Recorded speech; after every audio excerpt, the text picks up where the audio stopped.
দিন টিকিয়ে রাখার পেছনে, প্রচার প্রসারের পেছনে, দুনিয়া টিকে থাকার পেছনে মাদ্রাসাগুলোর অবদান। মাদ্রাসার কল্যাণে দ্বীনের চর্চা হচ্ছে, আলেম হচ্ছে, আর আলেমদের কারণে আল্লাহ তাআলা দুনিয়া ঠিক রাখতেছে। এখন যেমন দ্বীন শিক্ষার জন্য আলহামদুলিল্লাহ প্রত্যন্ত অঞ্চলেও গ্রামের মধ্যে কোনো গ্রামে এমনও আছে একাধিক দ্বীনী প্রতিষ্ঠান আছে, ঠিক না? আলহামদুলিল্লাহ। একটা সময় ছিল যখন মানুষের দ্বীন শেখার জন্য গ্রামে গ্রামে এই ধরনের মাদ্রাসাগুলো ছিল না। ওই সময় মানুষ দ্বীন শেখার জন্য যেই পদ্ধতি বা যেই জায়গাটাকে বেছে নিত সেটা হলো মক্তব, মসজিদ ভিত্তিক সুবাহি মক্তব, সকালবেলার মক্তবগুলাতে। একটা সময় মানুষ মক্তব থেকেই মোটামুটি দ্বীনি যত গুরুত্বপূর্ণ বিষয় সব মক্তব থেকে শিখত। মুসলিম সমাজে মক্তবের গুরুত্ব এত বেশি ছিল, কোনো মা কোনো বাবা যদি সন্তানকে ফজরের নামাজের জন্য নাও ডাকতেন, মক্তবে না গেলে ছাড় দিতেন না, মক্তবে যাওয়াই লাগতো। নামাজের জন্য ডাকতেন না, কিন্তু মক্তবে না গেলে ছাড়তেন না। কেন?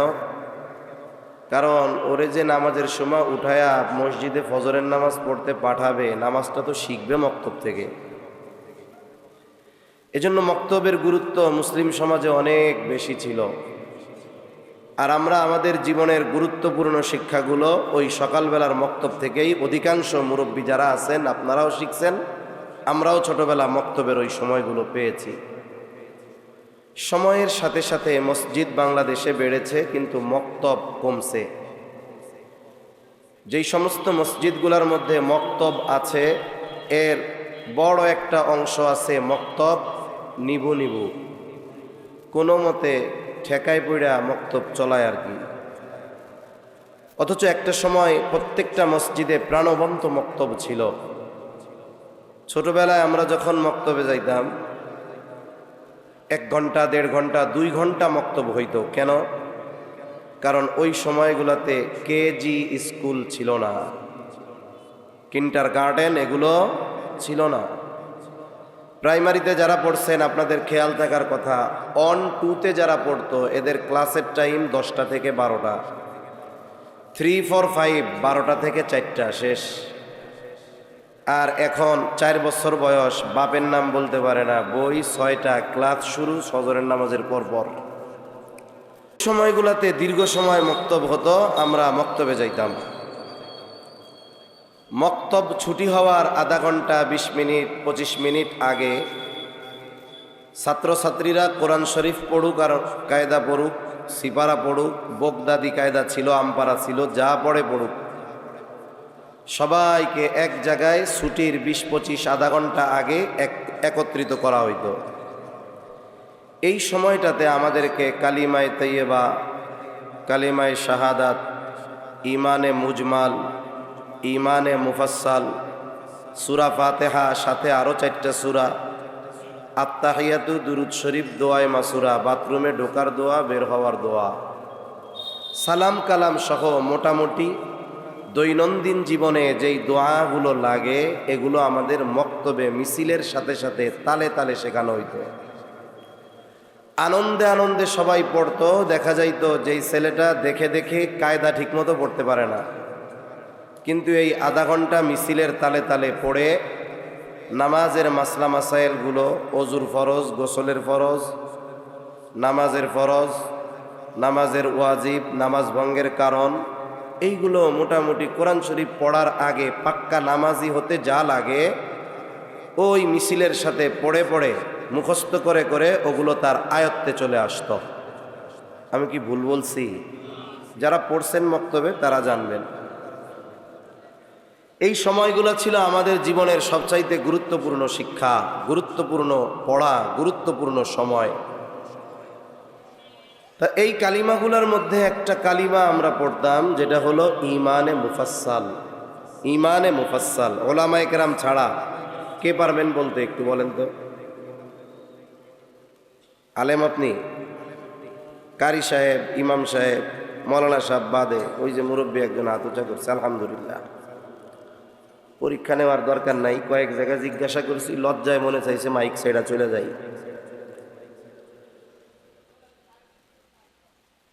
যাই হোক, ইমানে মুফাসসাল এর মধ্যে আমাদেরকে মূলত ইমানের ভিত্তি সমূহের শিক্ষা দেওয়া হয়েছে।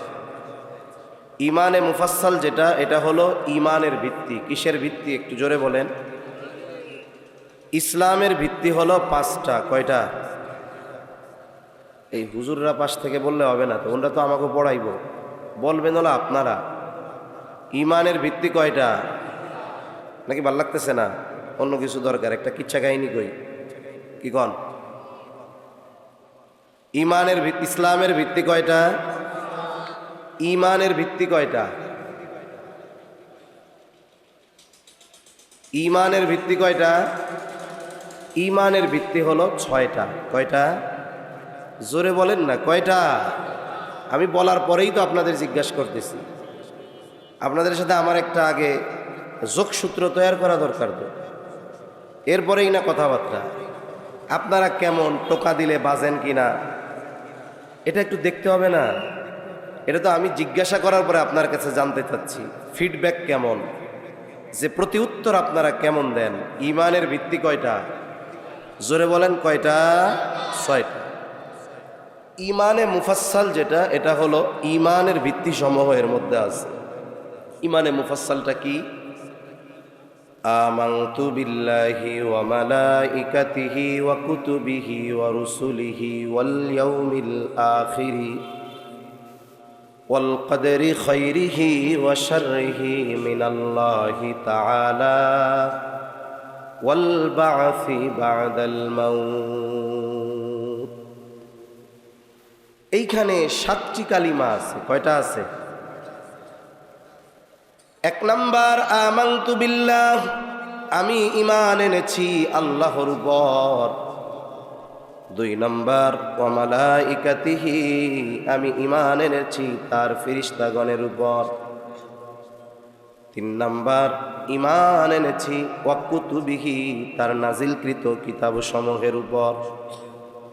বলেন তো আসমানি কিতাব যেগুলোর উপরে আমরা ঈমান এনেছি এর সংখ্যা কত?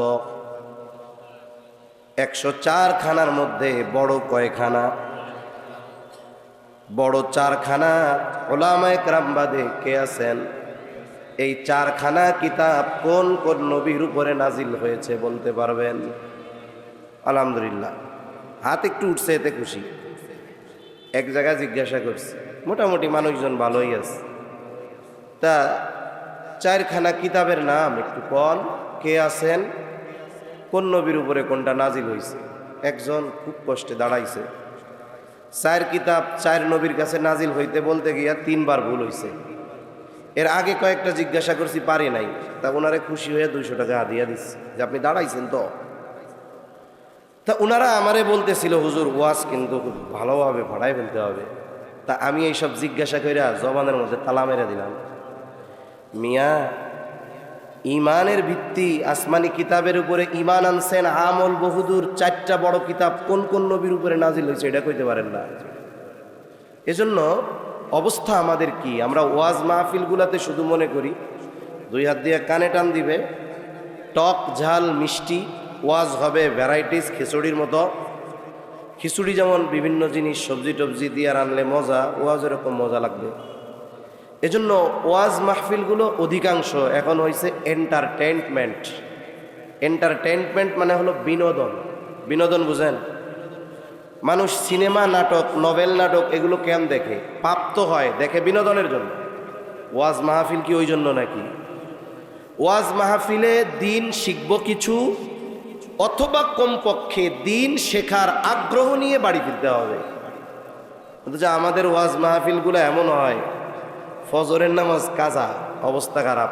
আমাদের নাসির সাহেব হুজুর বলে না, প্রত্যেকটা জিনিসের একটা রিয়াকশান আছে। গভীর রাতের রিয়াকশান হলো ওই এলাকার ফজরের নামাজ ইমাম মুয়াজ্জিন সহ কাজা হবে। তা ওয়াজ মাহফিল ওনাদের জিজ্ঞাসা করছি, একজনও শুদ্ধভাবে পারে নাই। তাহলে ঈমান আনছি আমরা কিতাব সময়ের উপর। 5 নাম্বার ওয়াল ইয়াউমিল আখিরি, আমি ঈমান এনেছি আখিরাত তথা পরকালের উপর। 6 নাম্বার ওয়াল কদরি খাইরিহি ওয়া শাররিহি মিনাল্লাহি তাআলা, আমি ঈমান এনেছি তাকদীরের ভালো মন্দ আল্লাহর তরফ থেকে হয় এই বিষয়ের উপর। 7 নাম্বার ওয়াল বা'সি বা'দাল মাউত, আমি ঈমান এনেছি মৃত্যুর পরে পুনরুজ্জীবিত হওয়ার উপর। এখন 7টা কেন হুজুর, আপনি তো 6টা কইছেন? আচ্ছা বলেন তো, মরার পরে আমরা যে আবার জীবিত হব এটা তো সত্য, কোনো সন্দেহ নাই। তবে এটা ইহকালে না পরকালে, দুনিয়ায় না আখেরাতে? তাইলে কোনো ব্যক্তি যদি আখেরাতের উপরে ঈমান আনে, তার মানে আখেরাত সম্পৃক্ত সব বিষয়ের উপরে ঈমান আনতে হবে। তাহলে ওয়াল বাসি বাদাল মাউত, এটা মূলত আখেরাতের উপরে ঈমান এনেছি এর একটা অংশ। এই হিসাবে 5 নম্বর আর 7 নম্বর হলো 2 in 1, একের মধ্যে 2, এই 2টা মিলে 1, বাকি আছে 5, সর্বমোট কয়টা হলো? 6টা। এই 6টা হলো ঈমানের ভিত্তি। আখেরাতের উপরে আমরা ঈমান এনেছি। আখেরাত কখন শুরু হয়? আখেরাতের শুরুর সম্পৃক্ততা প্রত্যেকটা ব্যক্তির নিজস্ব সময়ের সাথে। এখন যদি আমি মারা যাই, আমার আখেরাত শুরু, আমার পরকাল শুরু। যে যখন মারা যাবে তখন থেকেই তার আখেরাত শুরু, পরকাল শুরু। আখেরাত সম্পৃক্ত যত বিষয় আছে সব বিষয়ের উপরে ঈমান আনতে হবে। আর আখেরাতের সবচাইতে গুরুত্বপূর্ণ বিষয়গুলোর মধ্যে অন্যতম যেই বিষয়, সেটার নাম হলো কিয়ামত। কিয়ামত, কিয়ামত সংগঠিত হবে, এ ব্যাপারে কোনো সন্দেহ আছে? কিয়ামত যদি না হয়, আমাদেরকে যদি একত্রিত করা না হয়, বিচার আচার যদি না হয়, তাহলে মুমিনরা ঠকে যাবে, কিন্তু আল্লাহ মুমিনদের ঠকাবেন না। এখন কথা হলো কিয়ামত তো হবে বুঝলাম, তবে কিয়ামত কখন সংগঠিত হবে? কিয়ামত কখন সংগঠিত হবে? দুনিয়ার কোন সৃষ্টির কাছে এই জ্ঞান নাই, এই ইলম নাই। কিয়ামত কখন সংগঠিত হবে এর সুনির্দিষ্ট সময় একমাত্র যিনি জানেন তিনি কে? আল্লাহই জানেন কিয়ামত কখন সংগঠিত হবে। হবে সুনিশ্চিত, কোনো সন্দেহ নাই। আমার আপনার নবীজিও জানেন না কিয়ামত কখন সংগঠিত হবে। ওহীর বাহক জিবরাইল আলাইহিস সালাম, তিনিও জানেন না কিয়ামত কখন সংগঠিত হবে। কেন জানেন না? কারণ জিবরাইল আলাইহিস সালাম ও আলিমুল গায়ব না, আমার আপনার নবীজিও আলিমুল গায়ব না। আমাদের দেশে কিছু ভাই আছে নবীজিকে অনেক মহব্বত করে, আফসোস আমরা যদি বলি নবীজি আলিমুল গায়ব না, তারা আমাদেরকে নবীর দুশ্মন বলে গালি দেয়, ওহাবি বলে গালি দেয়, বিভিন্ন রকমের কথা বলে, কি বলে না? নাকি আপনাদের এদিকে বলে না কিছু? কত ধরনের টিটকারি করে, অথচ একাধিক প্রমাণ দেওয়া যাবে স্বয়ং নবীর নিজের জবানের কথা যে আমি আলিমুল গায়ব নই। প্রসিদ্ধ একটা হাদিস আছে, হাদিসটার এক নাম হলো হাদিসে জিবরিল, আর একটা নাম হলো উম্মুস সুন্নাহ। হাদিসে জিবরিল নাম কেন? জিবরাইল আলাইহিস সালাম মানবাকৃতিতে সাহাবায়ে কেরামের উপস্থিতিতে নবীজির কাছে আসছেন। উদ্দেশ্য সাহাবায়ে কেরামকে দ্বীনের মৌলিক বিষয়গুলো শিক্ষা দেওয়া। জিবরাইল আলাইহিস সালাম নবীজির কাছে আসছেন, একেবারে নবীজির হাঁটুর সাথে হাঁটু লাগায়া বসছেন, একটা করে প্রশ্ন করেছেন, নবীজি জবাব দিয়েছেন। সাথে সাথে জিবরাইল আলাইহিস সালাম এই জবাবগুলোর সত্যায়ন করেছে। 1 নম্বর প্রশ্ন করেছে, আখবিরনি আনিল ইসলাম, আপনি আমাকে ইসলামের ব্যাপারে খবর দেন, বলেন ইসলাম কি? ইসলামের যেই ভিত্তি 5টি, নবীজি ইসলামের পরিচয় দিতে গিয়ে এই 5টা ভিত্তির কথা উল্লেখ করেছেন। এরপরে নবীজিকে জিবরাইল আলাইহিস সালাম জিজ্ঞাসা করেন, আখবিরনি আনিল ঈমান, আমাকে ঈমানের ব্যাপারে খবর দেন। ঈমান কি জিনিস, ঈমানের ব্যাপারে খবর দেন। নবীজি ঈমানের যেই 6টা ভিত্তির কথা আমরা আলোচনা করলাম, এই 6টা কথা নবীজি বললেন। এরপরে নবীজিকে জিবরাইল আলাইহিস সালাম প্রশ্ন করলেন, আখবিরনি আনিল ইহসান, ইহসান কি, ইহসানের ব্যাপারে আমারে খবর দেন, আমারে বলেন। নবীজি জবাব দিলেন, আন তা'বুদাল্লাহা কাআন্নাকা তারাহ ফাইন লাম তাকুন তারাহু ফাইন্নাহু ইয়ারাকা। ইহসান হলো এমন ভাবে ইবাদত করা যে কেমন যেন তুমি আল্লাহকে দেখতেছো, দেখে দেখে ইবাদত করতেছো। আর যদি এমনটা না হয়, ফাইন লাম তাকুন তারাহু, যদি তুমি তারে দেখতে না পাও, ফাইন্নাহু ইয়ারাকা, নিশ্চয়ই আল্লাহ যে আমাকে আপনাকে আমাদেরকে দেখেন, এ ব্যাপারে কোনো সন্দেহ আছে নাকি? আল্লাহ তোমারে দেখতেছে, এইভাবে ইবাদত করা, এটা হলো ইহসান। এরপরে জিবরাইল আলাইহিস সালাম নবীজিকে প্রশ্ন করলেন, আখবিরনি আনিস সাআহ, আপনি আমারে খবর দেন কোন কিয়ামত কখন সংঘটিত হবে। প্রশ্ন যিনি করতেছেন রূহুল আমিন, ওহির বাহক, জবাব দিবেন রহমাতুল লিল আলামিন, ওহির ধারক। নবীজি এই প্রশ্নের জবাবে বললেন, মাল মাসউলু আনহা বিআলামা মিনাস সাইল, এই ব্যাপারে যাকে প্রশ্ন করা হয়েছে তিনি প্রশ্নকারীর চাইতে বেশি জানেন না। তার মানে নবীজি বলতেছে, ভাই জিবরিল, তুমিও জানো না কোন সময় হবে, আমিও জানি না, তাহলে কিয়ামতের কিছু আলামতের কথা বলেন। নবীজি বলেছেন এই হাদিসের মধ্যে, আনতালিদাল আমাতু রাব্বাতাহা, কিয়ামতের অন্যতম একটি আলামত, দাসী তার মনিবকে প্রসব করবে। আমার আগে আপনাদের এলাকার কৃতি সন্তান, এই মাদ্রাসার সম্মানিত মুহাদ্দিস সাহেব মা বাবার খেদমতের আলোচনা করেছেন। দাসী তার মনিবকে প্রসব করবে, এর ব্যাখ্যা কি? মুহাদ্দিসিনে কেরাম কয়েকটা ব্যাখ্যা করেন, একটা শোনাই। ইউরোপ আমেরিকা পাশ্চাত্য কালচার যেটা, ওইখানে মায়ের সাথে ছেলে, ভাইয়ের সাথে বোন, মেয়ের সাথে বাবা জেনা ব্যভিচারে লিপ্ত হওয়াটা এটা খারাপ মনে করে না, স্বাভাবিক মনে করে। সন্তান মনে করে এর মাধ্যমে সে তার মায়ের চাহিদা পূরণ করেছে, বাবা মনে করে সে মেয়ের চাহিদা পূরণ করেছে, সন্তান মনে করে সে মার চাহিদা পূরণ করছে, ভাই মনে করে সে বোনের চাহিদা পূরণ করেছে। এত নিকৃষ্ট ঘৃণিত একটি কালচার ওই সভ্য নামের অসভ্য সমাজের মধ্যে, যেটাকে খারাপ মনে করা হয় না, কিন্তু মুসলিম সমাজে একজন নাফরমান পাপী মুসলমানও এই ধরনের কোনো বিষয় কখনো চিন্তাও করে না। সর্বোচ্চ ঘৃণা করবে এটা, চিন্তা আসলেও নিজের প্রতি নিজে 10 বার থুতু মারবে, সি এ কোনো চিন্তা হইল? এজন্য মুসলিম সমাজে এটা নাই ঠিক, কিন্তু মায়ের সাথে অসদাচরণ আছে না নাই? আছে। অনেক এমন আছে যে বাবা মারা গেছে 2 বছর বয়সে, মার বিবাহ করে নাই, মা সর্বস্ব ত্যাগ করে জীবন যৌবন সব কিছু বাদ দিয়ে সন্তানকে উচ্চ শিক্ষায় শিক্ষিত করেছে। মা সীমাখালীর এক কোনায় এক মাটির কুড়ে ঘরে, সন্তান ঢাকা শহর 5 তলা বাড়ির মালিক। আফসোস, যেই মা সন্তানের জন্য সব ত্যাগ করলো, ওই মায়ের সন্তানের বাড়ির 5 তলা বাড়ির গাছতলায়ও জায়গা হয় না।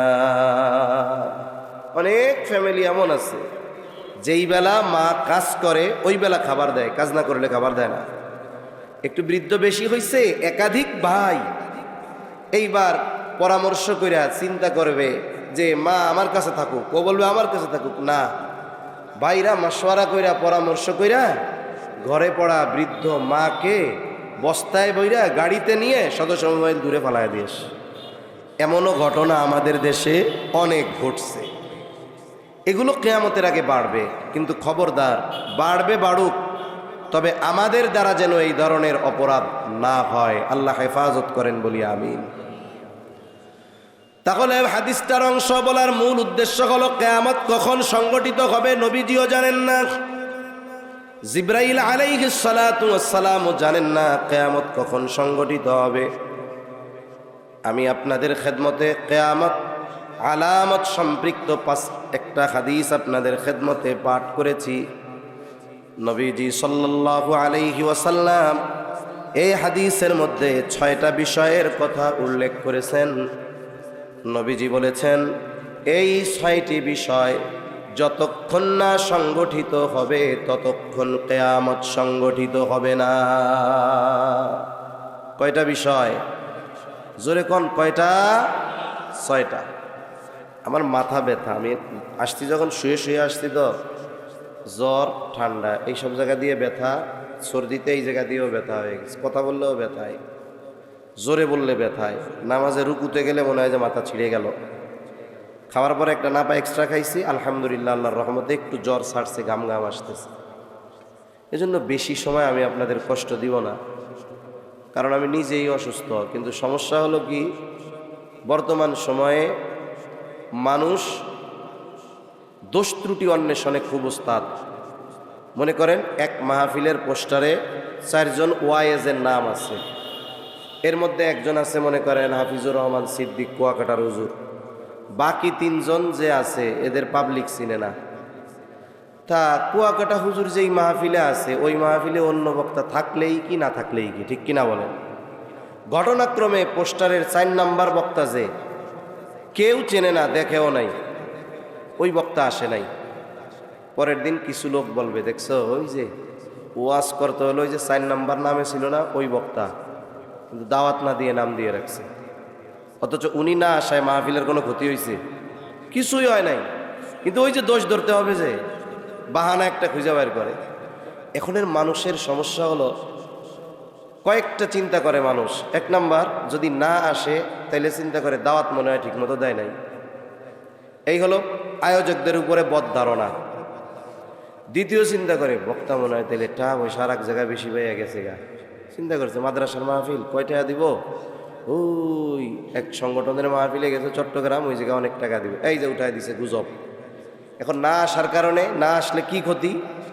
1 নাম্বার, যারা বদ চিন্তা করতেছে, অপবাদ দিছে, এরা তো গুনাহগার হইল, আমাকে তো ক্ষতি নাই। অসুস্থ মানুষ আসতে পারে নাই, শরীর ওজোর আছে, কর্তৃপক্ষের কোনো ত্রুটি বিচ্যুতি নাই, তাদের বদনাম করেও কোনো লাভ নাই। এখন আসতে হয় কেন? আসতে হয় যেন কিছু আল্লাহর বান্দার গাড়ে যেন কিছু গুনাহ না হয়, এর লেগে।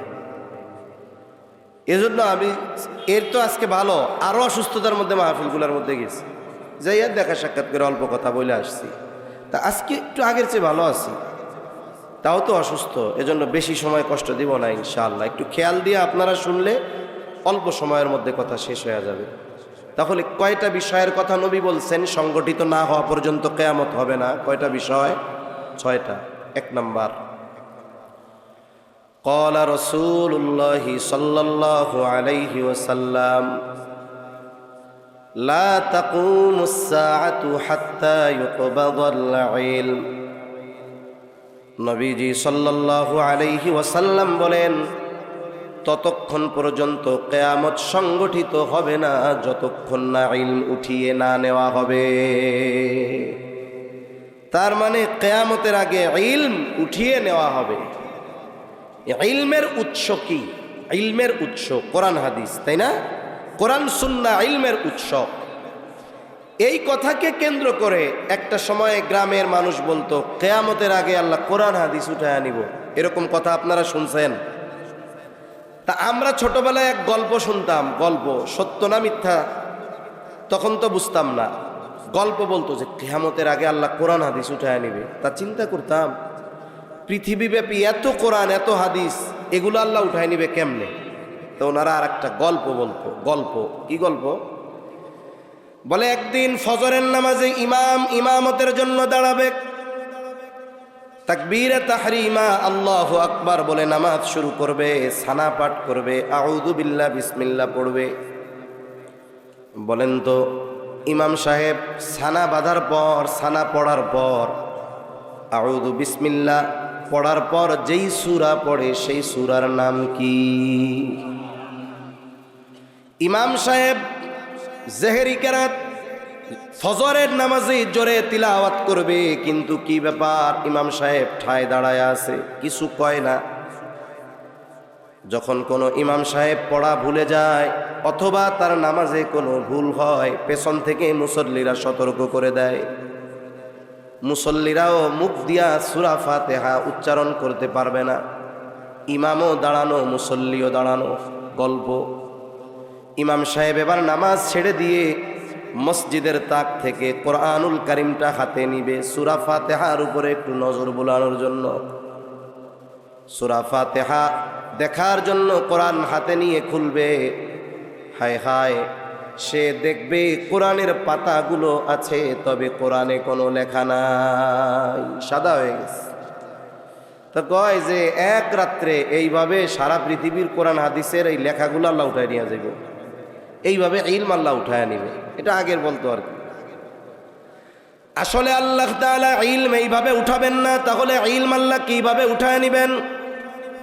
নবীজি সাল্লাল্লাহু আলাইহি ওয়াসাল্লাম বলেন, ইন্নাল্লাহা লা ইয়াকবিদুল ইলমা ইনতিজাআন ইয়ানতাজিউহু মিনাল ইবাদ। আর এক বর্ণনায় আসছে ইয়ানতাজিউহু মিনান নাস।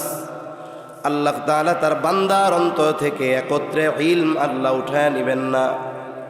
এমনটা হবে না হাফিজ সাহেব ঘুমিয়ে আছে, সকালবেলায় সে সুস্থ কিন্তু কোরআনের সব ভুলে গেছে, এমনটা হবে না। তাহলে আল্লাহ ইলম কেমনে উঠায় নিবে? নবীজি বলেন, ওয়ালাকিন ইয়াকবিদুল ইলমা বিকবদিল উলামা। বরং আল্লাহ তাআলা আলেমদেরকে উঠিয়ে নেওয়ার মাধ্যমে আল্লাহ ইলম উঠায় নিয়ে যাবে। আলেমদের উঠিয়ে নেওয়ার মাধ্যমে ইলম উঠিয়ে নিয়ে যাবে। শাইখুল ইসলাম আল্লামা শাহ আহমদ শফি রহমাতুল্লাহি আলাইহি সমকালীন কয়েকজন বিখ্যাত আলেমের কথা আমি বলতেছি, যারা নিকট অতীতে আমাদের ছেড়ে চলে গেছেন। জুনাইদ বাবু নগরী রহমাতুল্লাহি আলাইহি, মুফতি আব্দুস সালাম চটগামী রহমাতুল্লাহি আলাইহি, ফকিহুল মিল্লাত আব্দুর রহমান সাহেব রহমাতুল্লাহি আলাইহি, পটিয়ার মুফতি সাহেব আহমদুল হক রহমাতুল্লাহি আলাইহি দুনিয়া ছেড়ে চলে গেছে। বলেন তো জুনায়েদ বাবু নগরী গেছে, শাইখুল ইসলাম আহমদ শফি চলে গেছে, মুফতি আব্দুস সালাম চটগামী রহমাতুল্লাহি আলাইহি চলে গেছে, কিন্তু ওনাদের দ্বারা যেই ইলমি খেদমত হয়েছে ওই শূন্যতা পূরণের জন্য আর একজন আব্দুস সালাম আছে নাকি? নাই। এইভাবে ধারাবাহিকতার ক্রমান্বয়ে সময়ের শ্রেষ্ঠ যারা আল্লাহ উঠায় নিবে। আজ থেকে 50 বছর পরে যারা ওই সময়ের শ্রেষ্ঠ থাকবে উঠবে। আজ থেকে 50 বছর পরে যারা দেশ বরণ্য আলেম থাকবে, তারা এই সময়ের যারা দেশ বরণ্য মুহাক্কিক আলেম তাদের তুলনায় ইলমি আমলি যোগ্যতায় অনেক কম থাকবে, এটা স্বাভাবিক। এভাবে আস্তে আস্তে যোগ্য মানুষ আলেমদের আল্লাহ উঠায় নিবে। তাহলে আলেমদেরকে উঠিয়ে নেওয়ার মাধ্যমে আল্লাহ ইলম উঠায় নিবেন। তাহলে বোঝা গেল ইলম যতদিন থাকবে, আলেম যতদিন থাকবে, ইলম থাকবে। ইলম যতদিন থাকবে দুনিয়া থাকবে, কিয়ামত তত দূরে থাকবে। আর ওই আলেম আর ইলম কোন জায়গা থেকে বের হয়? বলে সীমাখালী বদরুল উলুম মাদ্রাসাগুলোর মতো মাদ্রাসা থেকে। এজন্য সাধারণ মানুষের এই বিষয়গুলো বোঝা দরকার যে মাদ্রাসা উলামায়ে কেরাম এগুলো হলো আমাদের সবচাইতে কল্যাণকারী। মাদ্রাসা জিন্দা থাকবে তো দর্স তাদরিস থাকবে, এখান থেকে আলেম উলামা বের হবে, আর আল্লাহ তাআলা কিয়ামতকে আমাদের থেকে দূরে সরায় রাখবে। আপনাদের তো অনেক প্রশংসা, মাশাআল্লাহ। ওস্তাদরা আপনারা মেহমানদারি করান, সবাই ওস্তাদ লজিং আছে, অনেক ছাত্রর লজিং আছে। অনেক জায়গা তো সুযোগ থাকার পরেও এটারে ঝামেলা মনে করে, কিন্তু দক্ষিণবঙ্গে আলহামদুলিল্লাহ আরও কিছু অঞ্চল আছে এখনো ঘরে একটা মাদ্রাসার ছাত্র থাকাটা এটা ওই ঘরের মানুষ রহমত আর বরকতের কারণ মনে করে, ঠিক কিনা বলেন? এজন্য আমরা তালিবুল ইলম এদের প্রতি আন্তরিক হব, মাদ্রাসাগুলার প্রতি আন্তরিক হব, উলামা একরামের ব্যাপারে আন্তরিক হব, কোন ইনশাআল্লাহ। তাহলে 1 নাম্বার, কিয়ামত ততক্ষণ সংগঠিত হবে না যতক্ষণ না ইলম উঠিয়ে না নেওয়া হবে। 2 নাম্বার, নবীজি সাল্লাল্লাহু আলাইহি ওয়াসাল্লাম বলেন ওয়া তাকসুরুজ জালাজিলু, কিয়ামতের আগে জালজালা ভূমিকম্প বেড়ে যাবে। ভূতাত্ত্বিক যারা তারা বলেন পৃথিবীতে প্রতিনিয়ত ভূমিকম্প হয়, তবে ভূমিকম্পের মাত্রা কম হওয়ার কারণে মানুষ অনুধাবন করতে পারে না, কিন্তু জলবায়ুর পরিবর্তন এই সমস্ত কারণে সম্প্রতি সময়ে ভূমিকম্পের মাত্রা বাড়তেছে। আগে দেখা যাইত 20, 40, 50 বছর পর একটা ভূমিকম্প হইত। সম্প্রতি সময়ে কাছাকাছি কয়েক বছরের মধ্যে বড় কয়েকটা ভূমিকম্প হয়েছে। তুরস্কে হাজার হাজার মানুষ ভূমিকম্পে মারা গেছে, আফগানিস্তানে হাজার হাজার মানুষ মারা গেছে। কিছুদিন আগে থাইল্যান্ড আর মায়ানমার সীমান্তে ভূমিকম্প, উঁচু উঁচু অত্যাধুনিক বিল্ডিংগুলো কেমন যেন বাতাসে নড়তেছে। বলে কিয়ামতের আগে এই জালজালা ভূমিকম্প আরো বাড়বে। ভূতাত্ত্বিকরা বলে টেকটনিক প্লেটের নড়াচড়া বাড়ার কারণে ভূমিকম্প হয়, কিন্তু ইমানদার যারা তারা এই জাগতিক বিপর্যয় আর মুসিবতকে শুধু বৈশ্বিক কারণ দিয়ে বিশ্লেষণ করে না, বরং কোরআন সুন্নাহর নিরিখে এই কারণগুলোকে তারা অন্বেষণ করে। তাহলে ভূমিকম্প বাড়ার, এই বিপর্যয় বাড়ার প্রথম কারণ কি? সজাগ আছেন? সজাগ আছেন? এত জোরে কইছেন, আল্লাহু আকবার, আমি অবাক হয়ে গেছি। সজাগ আছেন? তাকবীর দেন, নারায়ে তাকবীর, নারায়ে তাকবীর। ওই পেছন থেকে দেন তো একটু, ওই গাছ একটা আছে না, গাছের ওই পাশের লোক দিবেন, এরা চুপ থাকবেন। নারায়ে তাকবীর, আরো জোরে, নারায়ে তাকবীর। এবার গাছের এই পাশে দিবেন, এই পাশে মুরব্বী একটু বেশি দেয়া যায়, কোন নারায়ে তাকবীর। ওনারা একটু দূরে, ওনারাও স্লোগান জোরে দিছে, দূরে যে আওয়াজ কম শোনা গেছে, আপনারাও জোরে দিছেন, তবে আপনারা কাছে একটু বেশি জোরে শোনা গেছে। যাক, সজাগ আছেন তাইলে। জালজালা কেন বাড়ে? আমাদের এই যে জলে, স্থলে, পানিতে, শুকনা জমিনে বিভিন্ন ধরনের মুসিবত, বিপর্যয় হয়, এগুলো কেন হয়?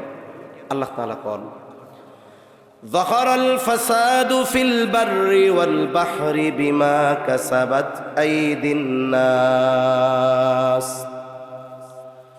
জল স্থলে বিপর্যয় এটা হলো মানুষের হাতের কামাই, আমাদের হাতের কামাই।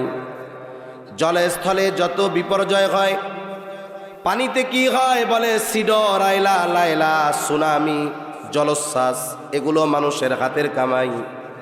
জমিনে কি হয়? ভূমিকম্প, ভূমিধস, অতিবৃষ্টি, অনাবৃষ্টি, অতি খরা, এগুলো মানুষের হাতের কামাই। তাহলে আমাদের পাপের কারণে মূলত এইগুলা হয়। আর আল্লাহ তাআলা ভূমিকম্প, সিডার, আইলা, লাইলা, সুনামি, এগুলো আমাদের ধ্বংস করে দেওয়ার জন্য দেন না। তবে কেন দেন? আল্লাহ তাআলা বলেন লিউযীকাহুম বা'দাল্লাযী আমিলু লাআল্লাহুম ইয়ারজিউন। আমাদের বদআমলের কারণে এইগুলো আল্লাহ আমাদের দেন, শাস্তি আস্বাদন করান, তবে ধ্বংস করে দেওয়া উদ্দেশ্য নয়। মূল উদ্দেশ্য হলো লাআল্লাহুম ইয়ারজিউন, যাতে করে তারা পাপাচারের পথ থেকে প্রত্যাবর্তন করে আল্লাহর দিকে ফিরে আসে। এই জন্য আল্লাহ দেন। দেন কেন? পাপের কারণে। কি জন্য দেন? শেষ করে দেওয়ার জন্য না, বরং আমরা যেন পরিশুদ্ধ হই, পাপ থেকে যেন আমরা ফিরে আসি। এখন এই ভূমিকম্প স্থলে সৃষ্ট একটা বড় বিপর্যয়, মুসিবত কেন হয়? বিভিন্ন পাপের কারণে হয়। হাদিসের মধ্যে উল্লেখ আছে, অনেকগুলো হাদিসের মধ্যেই আছে, জমিনে যখন জুলুম বেড়ে যায়, অবিচার অনাচার বেড়ে যায়, ওজনে কম দেওয়া বেড়ে যায়, পাপাচার অশ্লীলতা বেহায়াপনা বেড়ে যায়, নাচ গান বাদ্যযন্ত্রের ব্যবহার বেড়ে যায়, মাদকতা মদ সেবন এগুলো বেড়ে যায়, তখন ভূমিধস ভূমিকম্প বাড়তে থাকে। বলেন তো সময়ের সাথে সাথে গোটা দুনিয়াব্যাপী এই ধরনের পাপ বাড়ে না কমে? বাড়ে, এই জন্য ভূমিকম্পও বাড়বে। তবে আমাদের কি করণীয়? বাড়বে যেহেতু আমরাও এই পাপের স্রোতে গা ভাসায়া দিব, এরকম না। এই যাদের মাধ্যমে বাড়তেছে আমরা যেন তাদের অন্তর্ভুক্ত না হই। আমার দ্বারা পাপাচার হবে না, আমার দ্বারা জুলুম হবে না, আমার দ্বারা গান বাদ্য মদ অশ্লীলতা বেহায়াপনা হবে না, এগুলো থেকে আমাদের বাঁচতে হবে। 3 নাম্বার, নবীজি সাল্লাল্লাহু আলাইহি ওয়াসাল্লাম বলেন, ওয়ায়াতাকারাবাজ জামান, কিয়ামতের আগে সময় নিকটবর্তী হয়ে যাবে। এক জুমা থেকে আর এক জুমা তাড়াতাড়ি চলে আসবে। এক হাদিসের মধ্যে আছে, নবীজি জানায়া দেন, আখিরুজ জামানে, শেষ জামানায় এক যুগ কেমন যেন 1 বছরের মতো মনে হবে, বছরকে মনে হবে মাসের মতো, মাসকে মনে হবে সপ্তাহের মতো, সপ্তাহকে মনে হবে দিনের মতো, দিনকে মনে হবে ঘন্টার মতো, আর ঘন্টাকে মিনিটের মতো, আর মিনিটকে আগুনের স্ফুলিঙ্গ তথা সেকেন্ডের মতো। অথচ আজ থেকে 500 বছর আগে 12 বছরে এক যুগ ছিল, এখনো তো 12 বছরে এক যুগ। ওই সময়ও 60 মিনিটে 1 ঘন্টা ছিল, এখনো তো 60 মিনিটে 1 ঘন্টা। নাকি পরিবর্তন কিছু হয়েছে? কিছুই পরিবর্তন হয় নাই। তবে সময় নিকটবর্তী হয়ে যাবে, এর উদ্দেশ্য কি? মুহাদ্দিসিনে কেরাম বলেন, প্রথম কথা হলো সময় থেকে বরকত উঠে যাবে। সময় থেকে কি উঠে যাবে? বরকত উঠে যাবে। গরম পানি থাকলে একটু দিয়ে না। সময় থেকে বরকত উঠে যাবে। এই পৃথিবীর অন্যতম একজন আলেমে দিন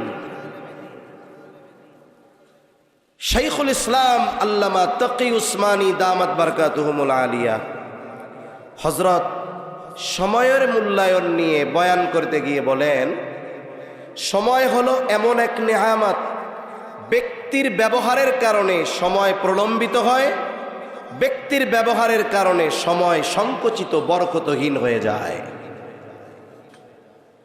মানুষ যদি সময়টাকে নেকের কাজে অতিবাহিত করে, ওই সময়ের মধ্যে আল্লাহ বরকত দিয়া দেয়। মানুষ যদি সময়কে পাপের কাজে অতিবাহিত করে, ওই সময় থেকে আল্লাহ তাআলা বরকত ছিনায় নেয়। এখন বলতে পারেন, ভালো কাজ করলে সময় যে লম্বা হয়, এটার প্রমাণ কি? উদাহরণ দেন। আমি 1-2টা উদাহরণ দেই। আমাদের দেশে প্রত্যেকটা মসজিদের মধ্যে এখন আলহামদুলিল্লাহ সামনে ঘড়ি আছে, নামাজের টাইম সহ আছে না? দেয়াল ঘড়ি আছে, ডিজিটাল ঘড়ি আছে, আবার নামাজের সময়সূচি সহ ঘড়ি আছে। মাঝে মধ্যে আমার মনে হয় এই সামনে ঘড়ি থাকা এটাও একটা মুসিবত। সমস্যা কি? সমস্যা হইল ইমাম সাহেব এশার নামাজ 7:30। ইমাম সাহেব তো আর ভিন্ন গ্রহের কোনো প্রাণী না। ওনার 7:27 পায়খানা আসতে পারে কি পারে না? উনি এখন জরুরত সারার জন্য গেছেন। এটা কি যাইয়া বৈশাই 1 মিনিটের মধ্যে করে আসা যায়? স্বাভাবিক বেগ আসছে, ঢিলাকুলুক, পরিচ্ছন্নতা পবিত্রতার ব্যাপার আছে, এরপরে উজু টুজু করে 10 মিনিট লাগবে। কিন্তু কিছু আল্লাহর বান্দা মুসল্লি আছে, ঘড়িতে যখনই টাইম কয়েক সেকেন্ড বাকি থাকতেই ইমাম সাহেব থাক আর না থাক উনি দাঁড়ায় যায়। আছে না নাই? আমাদের দেশে জুমার দিন দেখবেন, জুমার সুন্নাত পড়ুক আর না পড়ুক, সানি খুতবায় ইমাম যখন বলে ফাযকুরুনি, বোঝে যে দাঁড়ানোর টাইম হয়ে গেছে। তাকফুরুন পর্যন্ত পৌঁছাইতে দেয় না, মুসল্লি অর্ধেক খাড়া হয়ে যায়। অথচ নিয়মটা কি? খুতবা শেষ করবে, ইমাম দাঁড়াবে, দাঁড়াতে বলবে, এরপর দাঁড়াবে। কিন্তু কি করে? আগে দাঁড়ায় যায়।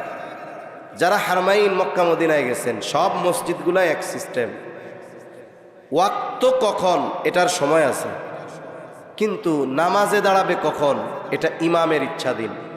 এই জন্য মাঝে মধ্যে কি হয়, আজান হইছে 5 মিনিট পরে ফজরের নামাজে দাঁড়ায় গেছে, আজান হইছে এই দিন আর 5 মিনিট না 15 মিনিট পরে নামাজে দাঁড়াচ্ছে।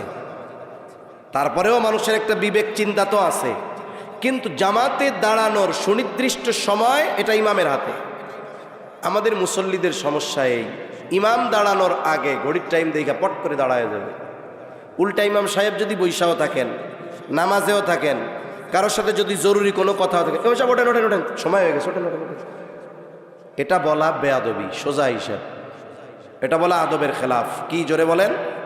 আদবের খেলাফ। ইমাম নাই, সময় পার হয়ে গেছে 5 মিনিট, আপনার অতি ব্যস্ততা, আপনি একা একা পড়া চলে যান, আপনি দাঁড়াবেন কেন? ইমাম সাহেব আসবে, দাঁড়াবে, 5টা মিনিট ওয়েট করেন। উনি বাইচা আছে, মইরা গেছে না বাথরুমে গেছে এটা তো জানা যাবে, সেজন্য তো অপেক্ষা করতে হবে। এই বদ অভ্যাস আমাদের ছাড়তে হবে, আল্লাহ তৌফিক দান করেন। আমাদের দেশের মুসল্লিরা মোটামুটি ইমামকে পিএইচডি করে ফেলে। তার মানে ইমামের ফজরের নামাজে কয় মিনিট লাগে, জোহরে আসরে মাগরিবে এশায় কয় মিনিট লাগে, এটা মোটামুটি পিএইচডি করা।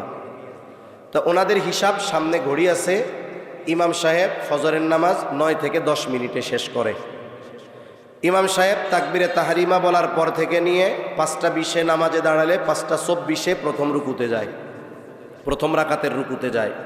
এখন ইমাম নামাজে দাঁড়াইছে 5টা 20-এ, কেরাত শুরু করছে, সূরা ফাতিহা, এরপরের সূরা উনি তো আর বুঝতেছে না, শুনতেছে গালি। এখন 24 বেজে গেছে, ইমাম সাহেবের রুকুতে যাওয়ার কোনো ভাবসাব নাই, বেজে গেছে 25। চিন্তা করে, ও আল্লাহ 1 মিনিট পার হয়ে গেল, আছে না নাই? 25 পার হয়ে 26। এইবার ইমামের ইক্তেদা বাদ দিয়ে ওই কাশিওয়ালা ইমামের ইক্তেদা করে আরো 10 জন। ইমাম সাহেব চিন্তা করছে যে অন্যান্য জুমাবার সূরা দাহর অর্ধেক তিলাওয়াত করি, 2 রাকাতে একটা সূরা পড়ি সূরা দাহর, আজকে 1 রাকাতে পুরা সূরা পড়ব। তা মুসল্লিদের যে হালত, শেষ পর্যন্ত পৌঁছানোর তৌফিক আর হবে না। আল্লাহু আকবার। এখন ইমাম সাহেব নামাজ শেষ করতে তার 2 মিনিট বা 3 মিনিট বেশি লাগছে। কয় মিনিট? জোরে বলেন, কয় মিনিট? আচ্ছা, এই 3 মিনিট আপনি আমি ছিলাম কোথায়? কোনো গুনার আসরে? ইমানের পরে সবচাইতে গুরুত্বপূর্ণ ইবাদতের মধ্যে ছিলাম, যেখানে বান্দার সাথে আল্লাহর সাথে কথোপকথন চলে, সরাসরি কানেকশন। আমি তারে দেখতেছি অথবা তিনি আমারে দেখতেছে, ওই কাজ চলতেছে তখন। অথচ আল্লাহ আমাকে দেখতেছে। ইমাম সাহেব এই সুযোগটা 10 মিনিটের জায়গায় যখন 13 মিনিট লাগায়, ওই 3 মিনিট বেশি লাগে, এটা আমার আর সহ্য হয় না। তার মানে কি? যেটা ভালো কাজ ওটা লম্বা সময় করতে আমাদের কষ্ট হয় কেন? ভালো কাজে যুক্ত হলে সময়ের মধ্যে বরকত হয়। দেখবেন 4 দোকানে বসে টেলিভিশন দেখতেছে, 3 ঘন্টা পার হয়ে গেছে, কোমরও ব্যথায় না, মাজাও ব্যথায় না, উঠলে সিট হারায়া যাবে এই ভয়ে প্রস্রাব চাপায় রাখে, মাগার ওঠে না। কিন্তু কোরআন শরীফ পড়তে দেন, 2 পৃষ্ঠা পড়ার পরে মাজা ব্যথা, কোমর ব্যথা, গলা ব্যথা, খুক খুক কাশি, পানির তৃষ্ণা, প্রস্রাব, পায়খানা সব চাপ দেয় একসাথে। মনে হয় এই 2 পৃষ্ঠার 10 মিনিট সে 10 ঘন্টা বসে আছে। কেন? বলে ভালো কাজের মধ্যে আছে তো, সময়টা অনেক লম্বা মনে হয়। ওই লোকই নামাজ শেষ করে 3 মিনিট দেরি সহ্য হয় নাই, 3 ঘন্টা 4 দোকানে বসে আড্ডা দেয়, আছে না নাই? তাহলে সময় যদি ভালো কাজে ব্যয় করা হয়, সময়ের মধ্যে বরকত হয়। সময় যদি মন্দ কাজ অহেতুক কাজে ব্যয় হয়, সময় চলে যায়, বরকত শূন্য হয়ে যায়। এজন্য আমরা আমাদের সময়গুলোকে ভালো কাজে অতিবাহিত করব। আল্লাহর দেওয়া যত নেয়ামত আমাদের জন্য আছে, এই দুনিয়ায় আল্লাহ প্রদত্ত অন্যতম দামি নেয়ামতগুলোর মধ্যে অন্যতম দামি নেয়ামত হলো সময়। সময়ের কত দাম এইটা বুঝতে পারবে মরার পরে সে, যে সময়ের মূল্যায়ন করে নাই, সময়গুলোকে হেলায় খেলায় কাটায় দিছে, আড্ডাবাজি করে কাটিয়েছে, নামাজ কালামের ধার ধারে নাই। ওই লোকটা যখন মারা যাবে, মারা যাওয়ার পর মৃত ব্যক্তি কথা বলে, নবীজি বলেছেন, তবে আমরা মৃত ব্যক্তির কথা শুনতে পাই না। যদি দুনিয়ার মানুষ মৃত ব্যক্তির কথা শুনতে পাইতো তাইলে ভয়ে দাফন কাফন বাদ দিয়া দিত। এখন ও যে কথা বলে দুনিয়ার কেউ না শুনলেও শুনে কে? আরো জোরে বলেন কে? যারা এই দুনিয়ায় সময়কে নষ্ট করেছে, পাপাচার অহেতুক কাজে সময় ব্যয় করেছে, ওই লোকগুলো মারা যাওয়ার পরে আল্লাহর কাছে ফরিয়াদ করে, দোয়া করে, কামনা করে, কি বলে? ফায়াকুলা রব্বি লাউলা আখরতানি ইলা আজালিন করিব, ও রব, আমাকে যদি কিছু সময়ের জন্য অবকাশ দেওয়া হতো, আবার একটু দুনিয়ায় যাওয়ার সুযোগ দেওয়া হতো। ও মালিক, আপনি আমার যে সম্পদ দিয়েছিলেন এই সম্পদ থেকে আমি সাদকা করতাম, দান করতাম। ওয়া আকুম মিনাস সলিহিন, আগের বার তো অনেক কাজ করতে পারি নাই, এইবার যদি একটু যাওয়ার সুযোগ দেন ও রব, এত বেশি আমি নেক আমল করব যে আমি সৎকর্মশীলদের অন্তর্ভুক্ত হয়ে যাব। ওয়া আকুম মিনাস সলিহিন, সে যত আবেগ দরদ নিয়ে বলুক না কেন, রব আমারে একটু দুনিয়ায় যাবার সুযোগ দেন, আমি দান সদকা করব, আমি নেককার হয়ে যাব। যতই আবেগ দিয়ে বলুক না কেন, একটা মুহূর্তের জন্য পুনরায় তাকে দুনিয়ায় আসার সুযোগ দেওয়া হবে নাকি? হবে। ওই যেই জিনিসটার জন্য সে আল্লাহর কাছে ফরিয়াদ করবে, ওই সময় এখন আমার আপনার কাছে আছে না নাই? তাহলে কেন চায়ের দোকানে, কেন আপনি লুডুর আড্ডায়, কেন যুবক ভাই ফেসবুকের মধ্যে, কেন আপনি অহেতুক মজলিসে, কেন খেলার মাঠে সময় নষ্ট করতেছেন? এই সময়গুলোর জন্য মরার পরে আফসোস করবে, দাম বুঝবে, কিন্তু তখন করার কিছু থাকবে না। এজন্য আমরা সময়ের মূল্যায়ন করবো, কারণ ইনশাআল্লাহ।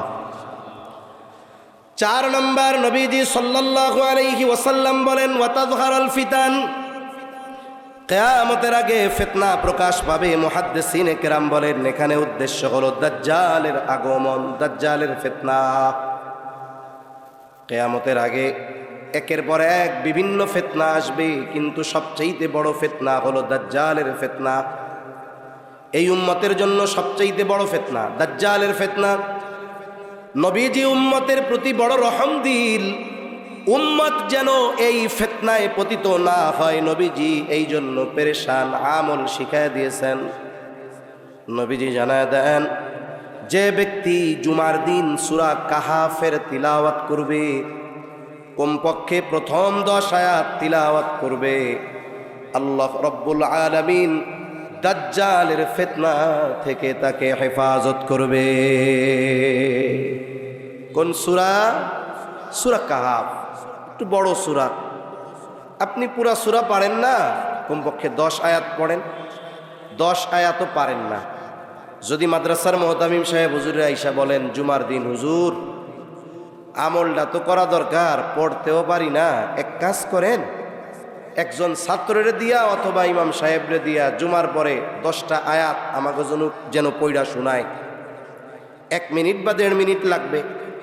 ইমাম সাহেব বলবে যে না না, আমরা খুব ব্যস্ত, আপনি নিজে পড়া নেন গে, এমন বলবে?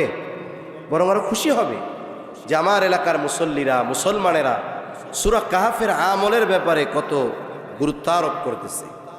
নিজে পড়তে না পারলে ইমাম সাহেবরে বলেন, উনি তিলাওয়াত করুক জোরে জোরে, শুনেন। 2, 4, 10, 15, 20 সপ্তাহ পর দেখা যাবে আপনি শুনতে শুনতে ওই 10 আয়াতের হাফেজ হয়ে গেছেন। হতে পারে কি পারে না? পারে, ব্যাপার না।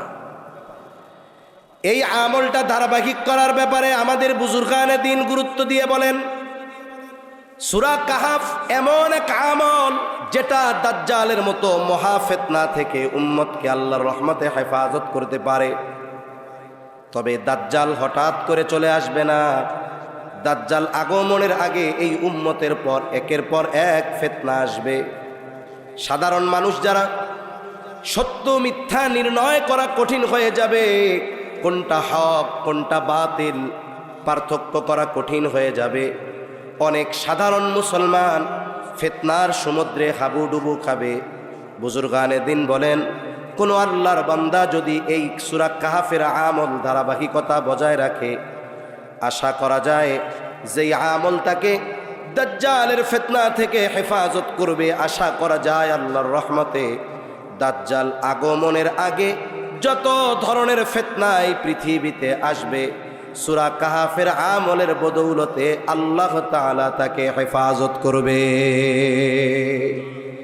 তাহলে আমরা আজকে থেকে এই আমলটা আমাদের জন্য জরুরি বানায় নিব। কেমন জরুরি? বেঁচে থাকার জন্য শ্বাস প্রশ্বাস যেমন জরুরি, সূরা কাহফের আমলটাও আমরা ওই রকম জরুরি বানাবো ইনশাআল্লাহ। আল্লাহ তৌফিক দান করেন। 5 নাম্বার, নবীজি সাল্লাল্লাহু আলাইহি ওয়াসাল্লাম বলেন ওয়াতাকসুরাল হারাজ, হারাজ বেড়ে যাবে। সাহাবায়ে কেরাম জিজ্ঞাসা করলেন, ইয়া রাসূলুল্লাহ, হত্যাকাণ্ড বাড়বে। আমরা তো প্রতি বছর হাজার হাজার মুশরিকদেরকে যুদ্ধের ময়দানে হত্যা করি, এটা কি হারজ? নবীজি হারজের পরিচয় দিতে গিয়ে বলেন ওয়াহুয়াল কতলুল কতল, এটা হলো পারস্পরিক হত্যাকাণ্ড। তার মানে কাফেরদের দ্বারা মুসলমানরা হত্যাকাণ্ডের শিকার হবে এমন নয়, বরং মুসলমানেরা মুসলমানদের দ্বারা হত্যাকাণ্ডের শিকার হবে এমন ঘটনা বেড়ে যাবে। এই পৃথিবীতে দৈনিক যদি কাফেরদের হাতে, আমরা বলি না গোটা পৃথিবীতে মুসলমান আমরা মাজলুম, হ্যাঁ মাজলুম, যদি এই পৃথিবীতে দৈনিক কাফেরদের হাতে 100 মুসলমান মারা যায়, মনে করেন 100, কয়শো? এর বিপরীতে মুসলমানের হাতে মুসলমানের মারা যাওয়ার সংখ্যা মিনিমাম 1000। তাইলে প্রতিদিন গোটা দুনিয়ায় মুসলমানেরা কাফেরদের হাতে বেশি মরে না মুসলমানদের হাতে বেশি মরে? মুসলমানের হাতে বেশি মরে, এটাই বাস্তব। নবীজি সাল্লাল্লাহু আলাইহি ওয়াসাল্লাম বলেন প্রতিবেশী প্রতিবেশীকে হত্যা করবে, ভাই ভাইকে হত্যা করবে, চাচা ভাতিজাকে হত্যা করবে, তুচ্ছ কারণে এক মুমিন আর এক মুমিনকে হত্যা করবে, পারিবারিক কারণে হত্যা, সামাজিক কারণে হত্যা, অর্থনৈতিক কারণে হত্যা, রাজনৈতিক কারণে হত্যা, সামান্য তর্কাতর্কির কারণে হত্যা, লুডু খেলা নিয়ে হত্যা, আছে না নাই? এই ধরনের হত্যাকাণ্ড বাড়বে কিয়ামতের আগে। এই গোটা পৃথিবীর মধ্যে খেয়াল করে দেখেন, একের পর এক মুসলমানদের হাতে মুসলমানেরা মাজলুম। আর এক গাজা পরিণত হচ্ছে ওই সুদান। পৃথিবীর মানুষ স্বর্ণের প্রতি সবার আকর্ষণ।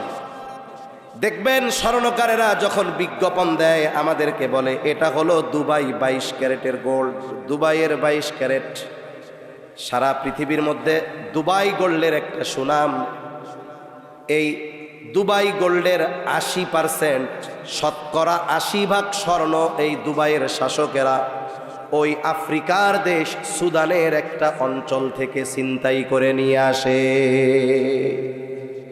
যেই অঞ্চল থেকে তারা স্বর্ণগুলো আনে, ওই অঞ্চলে দুবাই শাসকদের প্রত্যক্ষ মদদে একটা গ্রুপ, মুসলমানদের একটা গ্রুপ নির্বিচারে গণহত্যা চালাচ্ছে।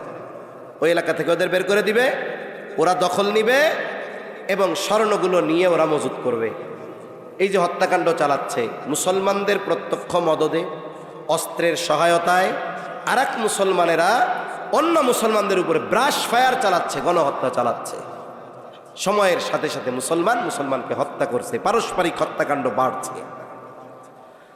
অথচ নবীজি সাল্লাল্লাহু আলাইহি ওয়াসাল্লাম জানায় দেন সিবাবুল মুমিনি ফুসুকুন ওয়া কিতালুহু কুফর। হত্যা তো বহুদূর, একজন মুমিনকে গালি দেওয়া উচিত নয়, এটা ফাসিকি, হত্যা করা কুফরি। একজন মুমিনকে যদি অন্যায় কারণে হত্যা করা হয়, কেমন যেন এই পাপটা সারা পৃথিবীর মানুষকে হত্যা করার মতো। অথচ আফসোস, তুচ্ছ কারণে আমরা মানুষকে হত্যা করে ফেলতেছি। হত্যা বহুদূর, আমরা আমাদের জবান দিয়েও আর এক মুসলমানকে কথার মাধ্যমে কষ্ট দিব না। জোরে করেন ইনশাআল্লাহ। মুসলমান হওয়ার জন্য এই জবানকে কন্ট্রোল করা দরকার। গরুর গোশত বেশি খাইলে আর মুসলমানই নিলেই মুসলমান না। রাসূলুল্লাহ সাল্লাল্লাহু আলাইহি ওয়াসাল্লাম বলেন আল মুসলিমু মান সালিমাল মুসলিমুনা মিন লিসানিহি ওয়া ইয়াদিহি। নবীজি সাল্লাল্লাহু আলাইহি ওয়াসাল্লাম বলেন, প্রকৃত মুসলমান হলো সে যার জবান এবং হাতের অনিষ্ট থেকে অপর মুসলমান নিরাপদ থাকে। আমি যদি এক মুসলমান ভাইকে বকা দেই, মুসলমান ভাইয়ের গীবত করি, মুসলমান ভাইকে অপবাদ দেই, তাহলে আমি যত বড় আবেদ হই না কেন, আমাকে বুঝে নিতে হবে আমি প্রকৃত মুসলমান হতে পারি না। কষ্ট হচ্ছে নাকি? অল্প সময় আর শেষ হয়ে যাবে ইনশাআল্লাহ। রাসূল সাল্লাল্লাহু আলাইহি ওয়াসাল্লামের কাছে দুইজন মহিলার খবর আসছে। দুইজন মহিলা, একজনের ব্যাপারে বলা হলো, ইয়া রাসূলুল্লাহ সাল্লাল্লাহু আলাইহি ওয়াসাল্লাম, ওই মহিলা এমন কোনো আমল নাই যে করে না, কোনো আমল ছাড়ে না। তাহাজ্জুদ, আওয়াবিন, ইশরাক, চাশ, আইয়াম বীজের রোজা, সোম বৃহস্পতিবারের রোজা, জিকির, আজগার, তাসবিহ, তাহলিল, সকাল সন্ধ্যার আমল কিছুই সে ছাড়ে না। তবে সমস্যা একটা। কি সমস্যা? বলে তার প্রতিবেশীর সাথে একটু খারাপ ব্যবহার করে, কষ্ট দেয় ব্যবহারের মাধ্যমে। আর একজন মহিলা যা না করলেই নয়, সে তার বেশি করে না। ফরজটা করে, ওয়াজিবটা করে, সুন্নাতে মুআক্কাদা করে, এর বেশি আর কোনো আমল করে না। কিন্তু এই মহিলা তার প্রতিবেশীর সাথে ভালো আচরণ করে। ইয়া রাসূলুল্লাহ, এই দুইজন মহিলার মধ্যে কে উত্তম? নবীজি ওই অতিরিক্ত ইবাদত করনেওয়ালি মহিলার কথা বলেন নাই। নবীজি বলেন এই দুইজনের মধ্যে সে উত্তম যে তার প্রতিবেশীর সাথে ভালো আচরণ করে পারে। এজন্য দল মত এগুলো পার্থক্য থাকবে, কিন্তু জাগতিক কারণে আমি আর এক মুসলমান ভাইকে আমার জবানের দ্বারাও কষ্ট দিব না, কোন ইনশাআল্লাহ। যদি এটা আমরা নিয়ন্ত্রণ করতে পারি, সমাজে সংগঠিত 70% অন্যায় অনাকাঙ্ক্ষিত ঘটনা দূর হয়ে যাবে, আশা করা যায়।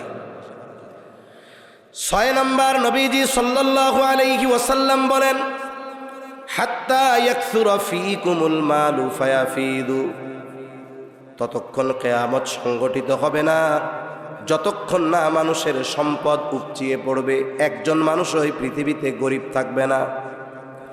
মুহাদ্দিসিনে কেরাম বলেন এটা হবে ঈসা আলাইহিস সালামের জামানায়, দাজ্জালকে হত্যার পর আল্লাহ তাআলা ইসলামকে গোটা পৃথিবীর আনাচে কানাচে পৌঁছায়া দিবেন। একজন ব্যক্তিও তখন বেঈমান থাকবে না, সবাই পাক্কা মুমিন থাকবে, সবাই পাক্কা মুত্তাকি থাকবে। আর যখন কোনো জনপদের অধিবাসী ইমানদার হয়ে যায়, মুত্তাকি হয়ে যায়, আল্লাহ তাআলার ঘোষণা, ওয়ালাউ আন্না আহলাল কুরা আমানু ওয়াত্তাকাউ লাফাতাহনা আলাইহিম বারাকাতিন মিনাস সামাই ওয়াল আরদ। আল্লাহ তাআলা বলেন, যদি ওই জনপদের অধিবাসীরা ঈমান আনে আর মুত্তাকি হয়ে যায়, লাফাতাহনা আলাইহিম বারাকাতিন মিনাস সামাই ওয়াল আরদ, আমি অবশ্যই তাদের জন্য আসমান আর জমিনের বরকতের দরজা সমূহ খুলে দিব। ওই সময় যেহেতু গোটা পৃথিবীতে সবাই ইমানদার আর মুত্তাকি হবে, আল্লাহ আসমান জমিনের বরকতের দরজা খুলবে। এত বেশি মানুষের সম্পদ হবে, মানুষ সদকা করবে এরকম একটা মানুষ খুঁজে পাবে না। আজকে মাদ্রাসার জন্য চাচ্ছে, ওই সময় দিতে চাইবে, কিন্তু নেওয়ার লোক থাকবে না। আল্লাহর নবী বলেন এই 6টি বিষয় সংগঠিত না হওয়া পর্যন্ত কিয়ামত সংগঠিত হবে না। এরপরে কখন হবে সুনির্দিষ্ট সময় যিনি জানেন তিনি কে। যে আয়াতটা তিলাওয়াত করছি তরজমাটা একটু সংক্ষিপ্ত সাথে বইলা 5 মিনিটের আগে ইনশাআল্লাহ শেষ হয়ে যাবে। 2-1 মিনিট বেশি লাগলে কষ্ট নিয়েন না। অনেকে চিন্তা করতেছে গরম পানি আনাইলো, না জানি অসুস্থ কইয়া আর কতক্ষণ আমাকে বয় ভয় নাই। আলহামদুলিল্লাহ। যে আয়াতটা তিলাওয়াত করছিলাম, এই আয়াতে আল্লাহ তাআলা গায়েব সম্পৃক্ত 5টা বিষয়ের কথা বলছেন। কয়টা বিষয়? সূরা লোকমানের সর্বশেষ আয়াত। এই 5টি বিষয়কে আর এক আয়াতে আল্লাহ তাআলা বলেছেন মাফাতিহুল গায়েব, গায়েবের চাবি সমূহ। মুফাসসিরিনে কেরাম বলেন এই পৃথিবীতে যত গায়েব সম্পৃক্ত বিষয় আছে সবগুলো কোনো না কোনোভাবে এই 5টি বিষয়ের সাথে সম্পৃক্ত। এর মধ্যে 1 নম্বর হলো ইন্নাল্লাহা ইনদাহু ইলমুস সাআ, কিয়ামতের ইলম একমাত্র কার কাছে। 2 নম্বর ওয়ায়ুনাজ্জিলুল গায়স, তিনি বৃষ্টি নামান। মেঘ হলে কি বৃষ্টি হয় না? অনেক সময় দেখা যায় দুপুরবেলা 12টা প্রচণ্ড রোদ, হঠাৎ করে 5 মিনিটের মধ্যে গোটা আকাশ অন্ধকার মেঘে ছেয়ে গেছে, মনে হচ্ছে যেন রাত 12টা। মানুষেরা ঘরে ফিরে গেছে, দোকানদার দোকান বন্ধ করে চলে গেছে, চিন্তা করছে এমন বৃষ্টি নামবে আজকে অবস্থা খারাপ। বাড়িতে যাইয়া ঘরে ঢোকার আগে দেখে মেঘ সব শেষ, সূর্যের আলো আবার ফুটে উঠছে। হয় কি হয় না? আবার অনেক সময় এমন হয় আকাশের কোথাও মেঘ নাই, সূর্য আলো দিচ্ছে, হঠাৎ বৃষ্টি শুরু, আধা ঘন্টা এমন বৃষ্টি নামছে, শুকনা জায়গায় কোমর পানি। হয় কি হয় না? তার মানে মেঘ হলেই বৃষ্টি হয় না, বরং বৃষ্টি যিনি নামান, যিনি দেন তিনি কে? 3 নাম্বার আল্লাহ তাআলা বলেন ওয়ায়ালামু মা ফিল আরহাম, মায়ের গর্ভে ছেলে না মেয়ে কেউ জানে না, যিনি জানেন তিনি কে? একজন কইব হুজুর কি কইলেন এই কথা? আমার নাতি জন্ম হওয়ার 2 মাস আগে জানছে এটা পোলা হবে। কি কন? জানছেন? ভালো কথা। কোন সময়? যখন আল্লাহ মায়ের পেটে আকৃতি দিছে ছেলে অথবা মেয়ের, তখন জানছেন, ঠিক না? বলেন তো এর আগে আপনার নাতি মায়ের পেটে ওই রকম ছেলে ছিল নাকি? কি ছিল? তুচ্ছ একটা শুক্র কীট। 1 ফোঁটা স্পার্মের মধ্যে কোটি কোটি শুক্রাণু থাকে। তার মানে আল্লাহ যদি চায় 1 ফোঁটা বীর্য থেকে কোটি কোটি মানুষ আল্লাহ সৃষ্টি করতে পারে, কোটি প্রাণ আল্লাহর মধ্যে দিতে পারে। 1 ফোঁটে কোটি ভাগ করলে ওই কোটি ভাগের 1টা ভাগ চোখ দিয়ে দেখা যাবে? ও তো মাইক্রোস্কোপ দিয়েও দেখা যাবে। আল্লাহ তাআলা ওই পরিমাণ একটা শুক্র কীট মায়ের রেহেমে পৌঁছায় দিচ্ছে। এরপরে আল্লাহ তাআলা ওই মায়ের প্রতি মাসের যে অসুস্থতা এটারে বন্ধ করে দিয়েছে। আল্লাহ কুদরতি প্রসেসিং শুরু হয়ে গেছে। এইবার ওই চোখে দেখা যায় না এতটুক তুচ্ছ পানিরে আল্লাহ একটা রক্তপিণ্ডে তৈরি করছে। এরপরে আল্লাহ একটা মাংসপিণ্ডে বানাইছে। এইবার বলেন তো যখন আপনার ওই নাতি মায়ের পেটে 4 মাস বয়স, তখনও ছিল গোশতের টুকরা। পৃথিবীর কোন আল্ট্রাসোনোগ্রাফি মেশিন আছে, কোন বিজ্ঞান আর বিজ্ঞানী আছে ওই সময় আল্ট্রাসোনোগ্রাফি মেশিন দিয়ে ওই মায়ের পেটের তুচ্ছ রক্তপিণ্ড অথবা গোশতপিণ্ড এটার উপরে গবেষণা করে বলতে পারবে এটা ছেলে হবে নাকি মেয়ে হবে? আছে এরকম কেউ? আপনি জানছেন কখন?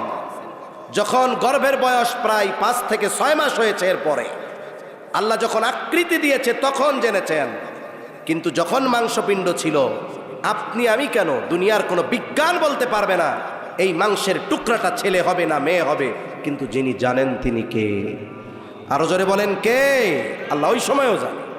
ওর তাকদীর কি, ওর হায়াত কতদিন, রিজিক কতটুক কেউ জানে না। কে জানে? আল্লাহ জানে।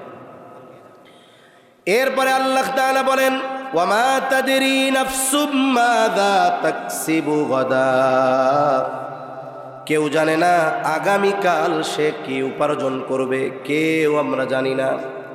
সাধারণত মানুষের 2টা অবস্থা হয়, 2 অবস্থাতেই আল্লাহর উপরে খুশি থাকতে হয়। 1 নম্বর অবস্থা ধন সম্পদ সম্মান ইজ্জত এত বেশি, এই লোকটা সম্পদ আর সম্মানের ঠেলায় শাকের না হয়ে ফখর করতে থাকে, আছে না নাই? অথচ আল্লাহ এত সম্পদ দিয়েছে, উচিত ছিল আল্লাহর শুকরিয়া আদায় করা, কিন্তু ও ফখর করে, অহংকার করে, দুর্বেড়া তোর কি আছে, আমার এত কিছু আছে। আবার আর এক অবস্থা হলো মানুষের দুঃখ দুর্দশা কষ্ট। অনেক সময় অনেক নামাজি নেক আমল করেনেওয়ালা ব্যক্তি অভাবে থাকে, নামাজও পড়ে, আবার আল্লাহর কাছে অনুযোগের সুরে বলে আল্লাহ আপনি কি দুনিয়ায় খালি আমারই দেখেন নাকি, বালা মুসিবত আর কাউরে দেন না? ওইটা সুদ খায় এরপরেও সুস্থ, আমি নামাজ পড়ে অসুস্থ। বলে কি বলে না? অসুস্থতা, কষ্ট, দুঃখ, দুর্দশা এটাও আল্লাহ পরীক্ষা করার জন্য দেন, সম্পদও আল্লাহ পরীক্ষা করার জন্য দেন। অবস্থা দুইটার যাই হোক না কেন, সব সময় শুকরগুজার বান্দা হব কার? কারণ বলা যায় না এই টাকাওয়ালা ক্ষমতাওয়ালা আগামীকাল তার টাকা আর ক্ষমতা থাকবে কিনা, নিশ্চয়তা আছে? ক্ষমতার চেয়ার, প্রেসিডেন্ট প্রধানমন্ত্রীর চেয়ার আজকে আছে, আগামীকাল সকালে থাকবে কিনা নিশ্চয়তা আছে? নাই। যে আজকে অভাবী ও যে কালকে অভাবী থাকবে এর কোনো নিশ্চয়তা আছে? এজন্য কবি কত সুন্দর কথা বলে, নদীর এপার ভাঙে ওপার গড়ে, এই তো নদীর খেলা, সকালবেলার ধনী রে তুই ফকির সন্ধ্যাবেলা। দেখা যাবে আজকের ধনী আগামীকাল সে ফকির হয়ে গেছে। এজন্য অবস্থা যাই হোক নিরাশ না হওয়া, অহংকারী না হওয়া, সর্ব অবস্থায় আল্লাহর শুকরিয়া আদায় করা। 5 নাম্বার আল্লাহ তাআলা বলেন, ওয়ামা তাদরি নাফসুন বিআইয়ি আরদিন তামুত।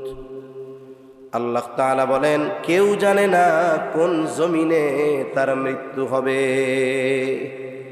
আমাদের মৃত্যুর সময় আর স্থান দুইটাই সুনির্ধারিত, তবে আমরা জানি না, জানে কে? আল্লাহ জানে। রাসূলুল্লাহ সাল্লাল্লাহু আলাইহি ওয়াসাল্লাম বলেন, আল্লাহ তাআলা যার যেখানে মৃত্যু লিখে রাখছেন, ওর যদি ওই জায়গায় কোনো প্রয়োজন নাও থাকে, আল্লাহ তাআলা প্রয়োজন সৃষ্টি করে ওকে ওইখানে নিয়ে যায়। আমাদের দেশে প্রবাসে যায় মানুষেরা, মরতে যায় নাকি? যায় তো ইনকাম করতে, কিন্তু কতজন দৈনিক প্রবাসীদের লাশের কফিন আসতেই থাকে। আল্লাহ তাআলা ওই জায়গায় শুধু তার রিজিক না, ওই জায়গায় তার মৃত্যু আল্লাহ লিখে রাখছে।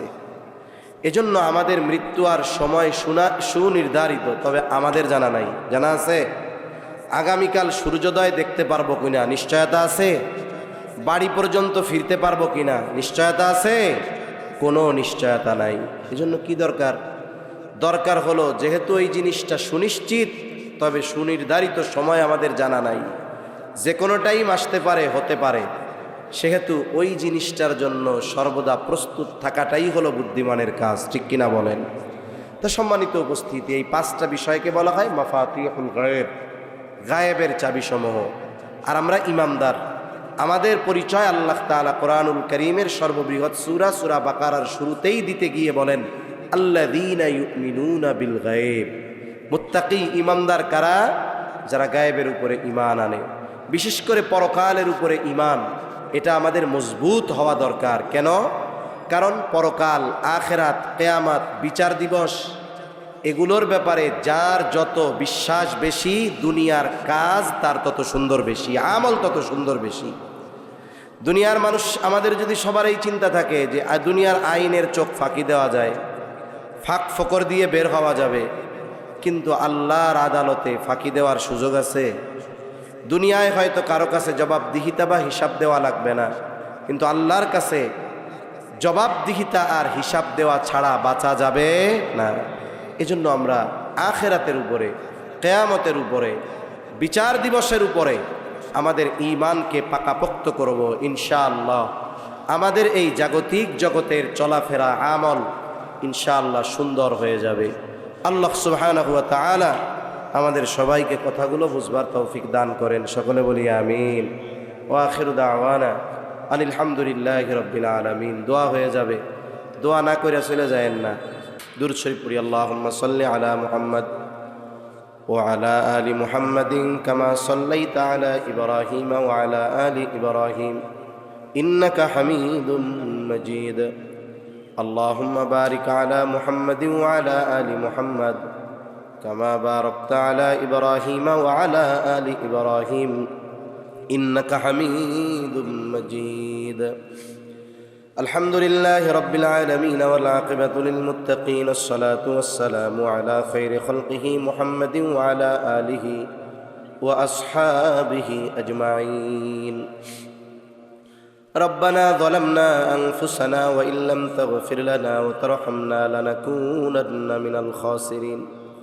ربنا آتنا في الدنيا حسنة وفي الآخرة حسنة وقنا عذاب النار ربنا لا تزغ قلوبنا بعد إذ هديتنا وهب لنا من لدنك رحمة إنك أنت الوهاب রব্বুল আলামিন গভীর রাত পর্যন্ত দিনী আলোচনার পরে গুনাহ মাখা হাত আমরা তুলে ধরেছি। আয় আল্লাহ, যে যেখান থেকে হাত উঁচু করেছে, যার হাত দুটো আপনার পছন্দ, তার হাতের ওসিলায় আমাদের বিগত জীবনের সব ধরনের গুনাহগুলো মাফ করে দেন। আমাদের আত্মীয় স্বজন যে যেখানে আছে মাফ করে দেন। যারা দুনিয়া ছেড়ে চলে গেছে মাফ করে কবরগুলো জান্নাতের টুকরো বানায়া দেন। আশেপাশে যত কবরস্থান আছে, যত মুমিন মুমিনাত শায়িত আছে, সবার কবরগুলো আপনি জান্নাতের টুকরো বানায়া দেন। আয় আল্লাহ, খাস করে মালিক যারা অসুস্থ, সুস্থতা দান করেন আল্লাহ রব্বুল আলামিন। খাস করে আজকের মাহফিল কবুল করে নেন। মাদ্রাসার উদ্যোগে মাহফিল, মাদ্রাসা খানা কবুল করে নেন। ওস্তাদ ছাত্র পরিচালনায় যারা আছে, ছাত্র ওস্তাদদের মেহমান হিসাবে লজিং রেখে মাদ্রাসার জন্য সাহায্যকারী হয়েছে, অর্থ দিয়ে শ্রম দিয়ে বিনির্মাণের জন্য রড সিমেন্ট বালু, আয় আল্লাহ অনেকে হয়তো পরিশ্রম দিয়ে এই প্রতিষ্ঠানের জন্য সহযোগিতা করে। আল্লাহ সকলের সকল ধরনের সাহায্য সহযোগিতা কবুল করে নেন। মাদ্রাসার প্রতি এলাকার মানুষের মহব্বত ভালোবাসা বাড়ায়া দেন।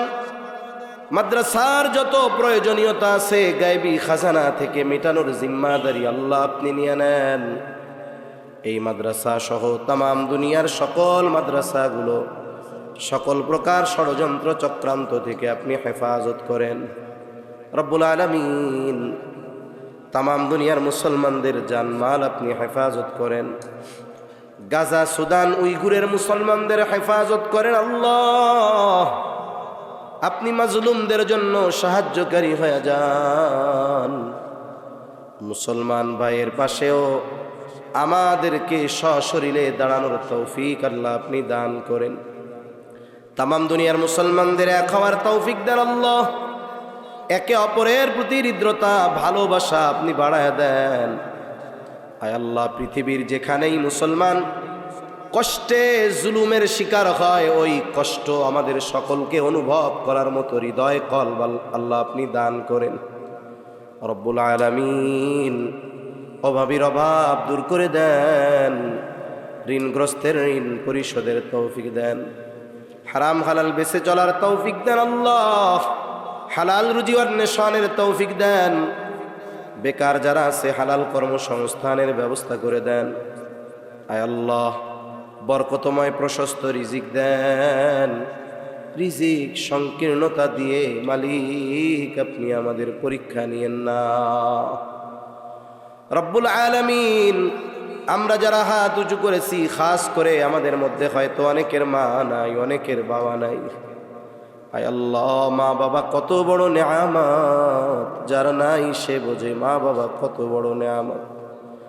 দুনিয়ার অপর প্রান্তে আমেরিকার খবর মুহূর্তের ভিতরে পাওয়া যায়, দেখা যায়। 3 হাত মাটির নিচে মোহাব্বতের মা বাবার কবরের খবর জানা যায় না, দেখা যায় না। আয় আল্লাহ, গুনার কারণে যদি কারো মা বাবার কবরে আযাব হয়, এখানে উলামা ইকরাম আছে রব্বুল আলামিন, মুহাদ্দিস সাহেবরা আছেন। আপনার নবীর ভাষায় এই পৃথিবীর সর্বোত্তম মানুষ কোরআনের ছাত্র আর শিক্ষকেরা আছে আল্লাহ। আপনার দাড়ি পাকা অনেক আবেদ আছে, যুবক আছে, নাবালক মাসুম বাচ্চা আছে, মুসাফির আছে। আয় আল্লাহ, যাকে পছন্দ, যারা আমল পছন্দ, তারা আমলের ওসিলায় ওই মা বাবার কবরের আযাব আপনি মাফ করে দেন। কবরগুলো জান্নাতের টুকরো বানায় দেন। কিয়ামতের দিন হিসাব সহজ করে জান্নাতের ব্যবস্থা করে দিয়েন। যাদের মা বাবা বেঁচে আছে, সুস্থ দীর্ঘ নেক হায়াত আল্লাহ আপনি দান করেন রব্বুল আলামিন। আমাদের স্ত্রী সন্তান আমাদের জন্য চক্ষু শীতলকারী হিসাবে কবুল করে নেন। যাদের সন্তান অবাধ্য আছে, সন্তানগুলোকে আপনি বাধ্য করে দেন। আয় আল্লাহ, রব্বুল আলামিন আমাদের সকলকে বারবার মক্কা মদিনা জিয়ারতের তৌফিক দেন, মা বোনদের কবুল করেন, পর্দানিশীন বানায় দেন, 5 ওয়াক্ত নামাজ যথাযথভাবে আদায় করার তৌফিক দেন। আমাদের সকলকে শারীরিক সুস্থতা, মানসিক প্রশান্তি, অর্থনৈতিক সচ্ছলতা দান করেন। প্রত্যেকটা পরিবারে দ্বীনি আবহাওয়া আপনি জারি করে দেন, বেনামাজিদের নামাজি বানায় দেন, সুন্নাতবিহীন মানুষগুলোকে আপনি সুন্নাতওয়ালা বানায় দেন। আমাদের দেশের উপরে খাস রহমত নাজিল করেন, আসমানি জমিনি সকল প্রকার বালা মুসিবত থেকে হেফাজত করেন আল্লাহ। আয় আল্লাহ, যারা দেশ নিয়ে, ইসলাম নিয়ে ষড়যন্ত্র চক্রান্তে লিপ্ত, ষড়যন্ত্র চক্রান্ত আপনি উন্মোচন করে দেন। ইসলামের ব্যাপারে, দ্বীনের ব্যাপারে, দেশের ব্যাপারে দলমত নির্বিশেষে আমাদের ঐক্যবদ্ধ থাকার তৌফিক দেন রব্বুল আলামিন। এই মাদ্রাসার ওসিলায়, কোরআন তিলাওয়াত, হাদিসের দর্সের ওসিলায় এই এলাকার উপরে আপনি খাস রহমত নাজিল করেন রব্বুল আলামিন। আমাদের সকল কল্যাণ দেন, সব অকল্যাণ থেকে আপনি হেফাজত করেন। মালিক, কোন সময় পরকালের ডাক চলে আসে বলা যায় না। এখান থেকে বাসায় ফিরতে পারবো কিনা জানি না। আগামী দিন সূর্যোদয়ে চোখ দেখতে পারবে কিনা কোনো নিশ্চয়তা নাই। মালাকুল মউত যখন মৃত্যুর পরোয়ানা নিয়ে আসবে, মালিক আপনি আপনার প্রতিটি গোলামের জবানে তাওহীদের কালিমা নসিব করে দিয়েন। আয় আল্লাহ, ঘরে ফালায় মৃত্যু দিয়েন না। আয় আল্লাহ, কারো বোঝা বানায়েন না। আয় আল্লাহ, অপমৃত্যু দিয়েন না। রব্বুল আলামিন শাহাদাতের মৃত্যু দান কইরেন। আল্লাহুম্মা রযুকনা শাহাদাতান ফি সাবিলিক ওয়াজআল কবরনা বিবালাদি রাসূলিক। রব্বানা হাব লানা মিন আজওয়াজিনা ওয়া যুররিয়াতিনা কুররাতা আ'য়ুন ওয়াজআলনা লিল মুত্তাকিনা ইমামা। আল্লাহ, অনেকে দোয়া চেয়েছে, কে কোন উদ্দেশ্যে দোয়া চেয়েছে আপনার জানতে বাকি নাই। প্রত্যেকের মনের নেক চাওয়া, নেক আশা কবুল করে নেন। রব্বিরহামহুমা কামা রব্বায়ানি সগীরা। রব্বিরহামহুমা কামা রব্বায়ানি সগীরা। وصلى الله تعالى على خير خلقه محمد وعلى آله وأصحابه أجمعين آمين برحمتك يا